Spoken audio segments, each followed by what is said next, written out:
Hello everyone, आज हम करने जा रहे हैं फाइनेंशियल मैनेजमेंट। इसका एक चैप्टर कॉस्ट ऑफ कैपिटल, बहुत इंपॉर्टेंट चैप्टर है बीकॉम का सेक्शन ए का। ये कॉस्ट ऑफ कैपिटल चैप्टर के नाम से समझ आ रहा है, मींस कैपिटल की कॉस्ट। जो भी कैपिटल एक कंपनी एक ऑर्गेनाइजेशन लगाती है उसकी उसको कुछ खर्चा पड़ता है, कॉस्ट पड़ती है। अगर कोई ऑर्गेनाइजेशन है उसने अगर किसी से डेट लिया है तो उसके लिए वो इंटरेस्ट पे कर रही है। वो इंटरेस्ट क्या है? उसकी कॉस्ट ऑफ डेट है, कॉस्ट ऑफ कैपिटल जो स्टैंड की। Cost of capital means the minimum rate of return expected by the investors. जो मिनिमम रेट एक्सपेक्ट इन्वेस्टर्स चाहते हैं कि उन्हें मिले, रिटर्न मिले, उसे कहते हैं कॉस्ट ऑफ कैपिटल। इन्वेस्टर्स के लिए तो ये रिटर्न है, लेकिन कंपनी के लिए, फर्म के लिए क्या है? कॉस्ट। सो मेनली हम फोकस यहाँ पे अब रखेंगे हमारे न्यूमेरिकल्स पे। Computation of cost of capital. So दो तरीके की उन्होंने डिवाइड किया। सबसे पहले computation of specific source of finance, जिसमें आ जाता है हमारे पास cost of debt, bonds and debentures. अब देखो, डेट जो है उसको उन्होंने दो पार्ट्स में डिवाइड किया। हमें पता है एक होता है इररिडीमेबल, एक होता है रिडीमेबल। सो हम उसके अकॉर्डिंग ही जो है वो अपने फॉर्मूलाज देखेंगे और अपने सम को सॉल्व करेंगे। सबसे पहले आता है कॉस्ट ऑफ इररिडीमेबल डेट। अगर तो हमें कॉस्ट फाइंड करनी है टैक्स के पहले, तो हम फॉर्मूला ये वाला यूज करेंगे, के डी बी। जब भी मैं कॉस्ट की बात करूं और के लिखूं, इट मीन्स ये कॉस्ट की बात हो रही है। यहाँ पे कॉस्ट को हम के साथ डिनोट करते हैं, सी के साथ डिनोट नहीं करते। K D B is equals to I upon P. K D B means cost of debt before taxes. Tax पे करने से पहले की जो कॉस्ट है वो हमने फाइंड आउट करनी है। That is interest divided by principal. In case ये तो था नॉर्मल केस कि जब भी कंपनी ने जो है वो डेट को, सॉरी डिबेंचर्स को पार में इशू किया। हमने कॉर्पोरेट अकाउंट्स में किया है कि जब भी हम कोई भी चीज़ को इशू करते हैं, चाहे वो डेट है चाहे शेयर्स है, थ्री पार्ट्स में होते हैं वो, एट पार, एट प्रीमियम और एट डिस्काउंट। सो अब इनके अकॉर्डिंग इनके फॉर्मूलाज भी अलग अलग होंगे। अगर तो पार पे है तो इंटरेस्ट अपॉन प्रिंसिपल आ जाएगा, सिंपल फॉर्मूला। लेकिन अगर वो प्रीमियम या डिस्काउंट पे है तब हम फॉर्मूला क्या लिखेंगे? इन दोनों के केस में फॉर्मूला आएगा interest upon N P. N P means यहाँ पे अब जो नेट प्रोसीड्स हमें रिसीव हुई हैं, जो पैसा हमें रिसीव हुआ है नेट प्रोसीड्स, उन्हें हम कहते हैं एन पी। वहाँ ये नहीं हमने देखना कि सिक्योरिटीज कितने की थी, जितना हमें रिसीव हुआ है हमने उसके अकॉर्डिंगली अपना सम सॉल्व करना है। ये तो केस था बिफोर टैक्स का, कि जब हमें अपनी कॉस्ट फाइंड आउट करनी है बिफोर टैक्स। आफ्टर टैक्स की अगर हम बात करें तो हमारा फॉर्मूला चेंज हो जाएगा। हमारा फॉर्मूला ये बन जाएगा, that is cost before tax is 1 minus T is equals to interest upon N P 1 minus T. अब ये जो 1 माइनस टी साथ में एक्स्ट्रा ऐड किया है ये डिनोट कर रहा है कि ये आफ्टर टैक्सेस है। सो इलस्ट्रेशन हम 1 देखते हैं। यहाँ पे उन्होंने गिवन है हमें A limited issues 1 lakh rupees 10% perpetual debentures at 100 each. Compute the cost of debt capital if debentures have been issued at par. Simple sum है, हम फर्स्ट वाला फॉर्मूला इसमें लगा सकते हैं। एट पार उन्होंने हमें कहा है, it means interest upon principal cost of debt हमें बिफोर टैक्स पता लग जाएगी। अब यहाँ पे इंटरेस्ट कितना उसने कहा है 1 लाख रुपीज 10% मीन्स 1 लाख का 10% perpetual debentures of rupees 100 each.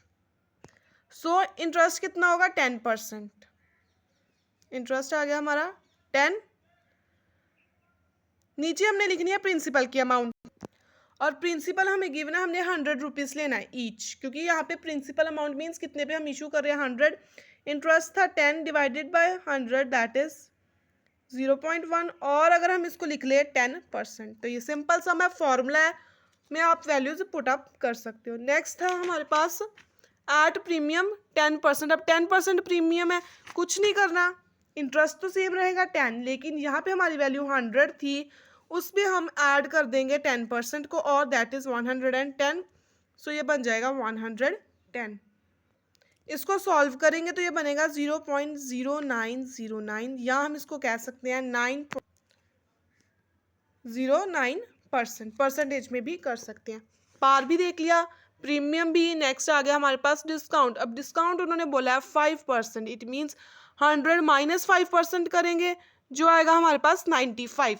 सो अब हमने 10 को 95 के साथ सॉल्व करना, दैट इज 0.1052। अगर परसेंटेज की बात करें तो 10.52%। एक ही फॉर्मूला था हमारे पास, ये सॉरी दो फॉर्मूले थे हमारे पास, दोनों को हमने यूज़ किया। सिंपल है, इंटरेस्ट कर लेना हमने। फॉर्मूलाज लर्न करेंगे। देखो बुक में भी जो सोल्यूशन गिवन है वो भी एज इट इज़ ही है, इंटरेस्ट अपॉन एनपी। अलग से जब हम इंटरेस्ट एट पार भी होता है तब भी हम एनपी लिख सकते हैं, तो आपका गलत नहीं होगा, क्योंकि नेट प्रोसीड्स उतनी ही होती हैं जितनी फेस वैल्यू हो। बस जब प्रीमियम या डिस्काउंट का केस है तो नेट प्रोसीड्स अलग होती हैं फेस वैल्यू से, सो इसलिए हम सभी में एनपी लिख देते हैं, गलत नहीं होता। सो सेकेंड इलस्ट्रेशन देखते हैं। A company is willing to issue 2000 at 8% debentures of 100 each, and for which the company will have to incur the following expenses। अब एक्सपेंसेस क्या क्या किए कंपनी ने? अंडरराइटिंग की कमीशन दी है 2%, ब्रोकरेज की कमीशन दी है 1%, और प्रिंटिंग एंड अदर एक्सपेंसेस की है 2000। सबसे पहले ये एक्सपेंसेस हम कैलकुलेट करेंगे। अब 2000 है, इशू करने at the rate 100 each, means 2000 multiplied by 100, that is 2 lakh. अब जो हमने एक्सपेंसेस कैलकुलेट करने हैं वो इस 2 लाख के ऊपर करने हैं। 2 लाख का 2%,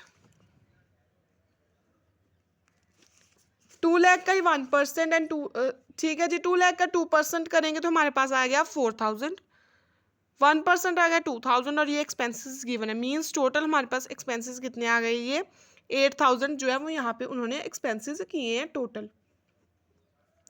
अब सबसे पहले इंटरेस्ट कैलकुलेट करो। ऊपर उन्होंने हमें 8% इंटरेस्ट दिया, सो 2 लाख का 8% करेंगे तो ₹16,000 जो है वो हमने इंटरेस्ट पे करना है।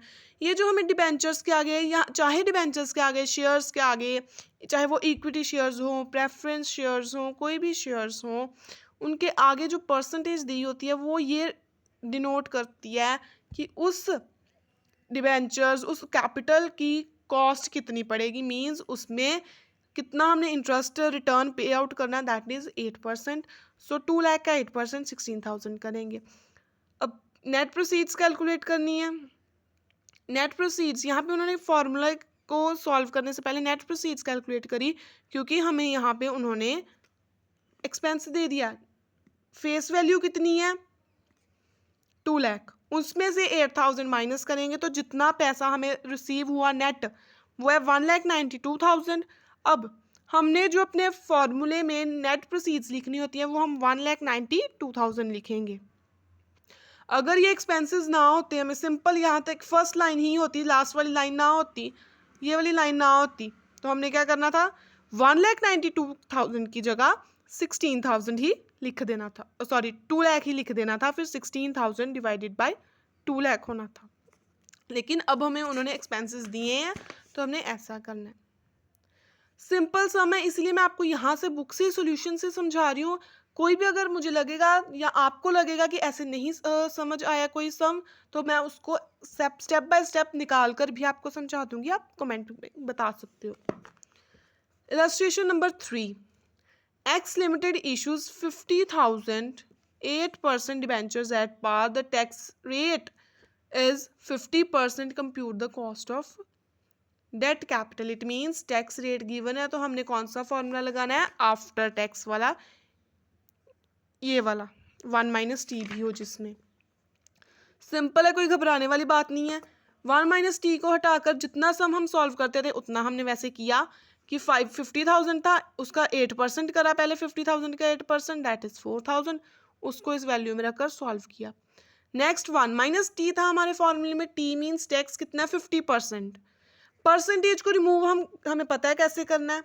अगर हमें कोई भी चीज़ परसेंटेज में गिवन होती है, 50% है, इट मीन्स 50 डिवाइडेड बाय 100, 0 से 0 कट 0.5, इसकी जगह 20% होता, 20 बाय 100, 0 से 0 कट 0.2 आ जाना था।